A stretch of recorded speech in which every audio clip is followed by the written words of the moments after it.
5 seconds to go.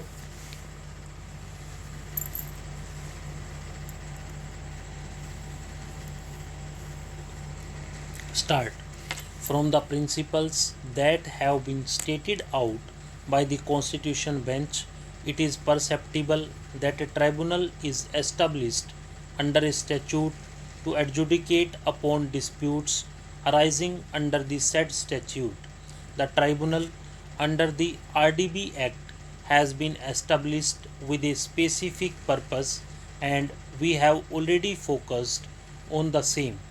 Its duty is to see that the disputes are disposed of quickly, regard being had to the larger public interest. It is also graphically clear that the role of the tribunal has not been fettered by technicalities. The tribunal is required to bestow attention and give priority to the real controversy before it arising out of the special legislations. As has been stated earlier, it is really free from the shackles of procedural law and only guided by fair play and principles of natural justice and the regulations formed by it. The procedure of tribunals has been elaborately stated in section 19 of the RDB Act. It is apt to note here that section 34 of the Act bars the jurisdiction of the civil court. It reads as civil court not to have jurisdiction. No civil court shall have jurisdiction to entertain any suit or proceeding in respect of any matter which a debts recovery tribunal or the appellate tribunal is empowered by or under this act to determine, and no injunction shall be granted by any court or other authority in respect of any action taken or to be taken in pursuance of any power conferred by or under this act or under the recovery of debts due to Banks and Financial Institutions Act 1993. Section 34 of the RDB Act provides that the said act would have overriding effect. We have referred to the aforesaid provisions to singularly highlight that the genuine purpose with which the tribunals have been established is to put the controversy to rest between the banks and the borrowers and any third party who has acquired any interest. They have been conferred jurisdiction by special legislations to exercise a particular power in a particular manner as provided under the Act. It cannot assume the role of a court of different nature which really can grant liberty to initiate any action against the bank. It is only required to decide the matter that comes within its own domain, taking note of a submission made at the behest of the auction purchaser, and then proceed to say that he is at liberty to file any action against the bank for any omission committed by it has no sanction of law. The said observation is wholly free of jurisdiction and undoubtedly is totally unwarranted in obtaining in the factual matrix.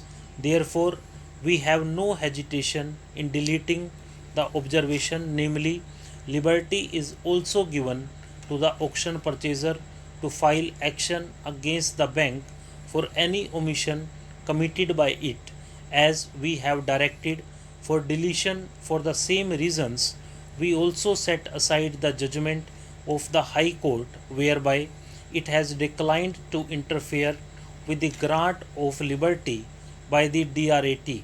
This being the only prayer by Mr. Jain, it is answered in the affirmative in his favor by stating that such grant of liberty was not within the domain of the tribunal, regard being had to its limited jurisdiction under such special legislation, and further, especially when the bank was not a party to the compromise. Before parting with the case, we are obliged to deal with another aspect. DRAT is required to adjudicate the matter in an apposite manner. It is hearing an appeal from an order passed by the DRT. It cannot afford to pass a laconic order. Learned counsel for the auction purchaser endeavored hard to impress us that the order being a new one, this court should set aside the same and remit the matter to the DRAT.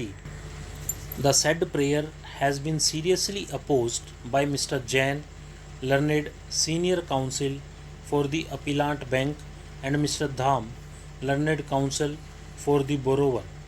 Two aspects weigh in our mind not to take recourse to such a mode, namely, are the auction purchaser has not challenged the order passed by the DRAT before the High Court, nor has he come to this court, and further, Mr. Jain has restricted his argument only with regard to grant of liberty, and with the efflux of time, the bank has realized its money and the property has changed hands.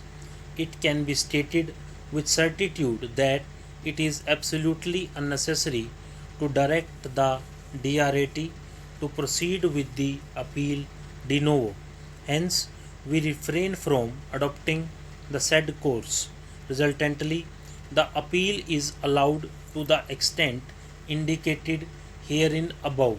In the facts and circumstances of the case, there shall be no order as to cause. The appeal is allowed as for the provision of the law and procedure enshrined in various acts as such. Stop.